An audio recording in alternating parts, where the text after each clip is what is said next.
ഫാസിസം തുലയട്ടെ. അഴിമതിയുടെ പീരൻ മുഖ്യമന്ത്രിയാണ് അതിന് വേണ്ടി തട്ടിപ്പ് നടത്തുന്ന മുഖ്യമന്ത്രി, അതിന് ഓശാന പിടിക്കുന്ന പോലീസുകാർ ഈ നാട് മുടിപ്പിക്കും. അവസാന ശ്വാസം വരെ പിണറായിയുടെ വിരുത്തികേടിനെതിരെ പോരാടും. താങ്കൾക്കെതിരെ നിരവധി കേസുകളുണ്ടല്ലോ. എല്ലാം കള്ളക്കേസ്. ഒരു കേസിൽ എന്നെ ജയിലിൽ അടച്ചിട്ടില്ല. വീണ്ടും ഷർട്ടിടാൻ അവസരം കിട്ടിയില്ല. മർദ്ദിച്ചോ? പോലീസ് മർദ്ദിച്ചില്ല, പിടിച്ചോണ്ട് പോന്നു. പ്രായമായ അപ്പന്റെ അമ്മയുടെ മുമ്പിൽ ഇരുന്ന് ഭക്ഷണം കഴിച്ചപ്പോ എന്നെ പിടിച്ചോണ്ട് പോന്നു. അനുവദിക്കുന്നില്ലേ? അവരെന്നെ പിടിച്ചോണ്ട് പോന്നു. വരൂ, എന്നെ ആരെയും വിളിക്കാൻ സമ്മതിച്ചില്ല.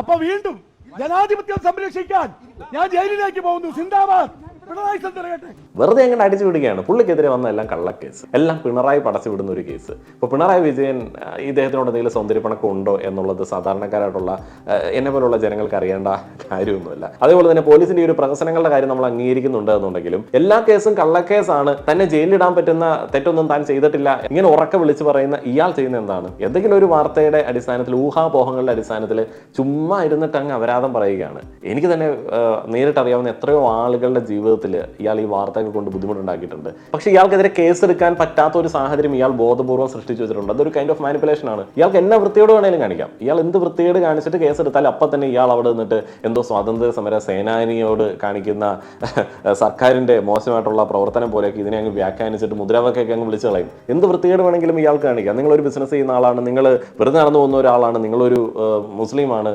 അല്ലെങ്കിൽ നിങ്ങൾ ഇയാൾക്ക് ഇഷ്ടപ്പെടാത്ത ഏതെങ്കിലും ഒരു വിഭാഗത്തിലുള്ള ഒരാളാണെന്നുണ്ടെങ്കിൽ ഇയാൾ വെറുതെ വേണമെങ്കിൽ വാർത്തയിരിക്കും. നാളെ എന്തെങ്കിലും ഒരു ഇഷ്യൂവിന്റെ ഭാഗമായിട്ട് നിങ്ങൾ വരികയാണെന്നുണ്ടെങ്കിൽ നിങ്ങളെ അപമാനിക്കാൻ തക്ക തരത്തിലേക്കുള്ള കണ്ടന്റുകൾ അയാൾ ഇടും. ആ ഒരു സമയത്ത് നിങ്ങൾ പരാതിയായിട്ട് എന്നാലും പോലീസ് അറസ്റ്റ് ചെയ്താലും ഇയാൾ ഇതേ കഥ അവിടെ കിടന്ന് വിളമ്പും.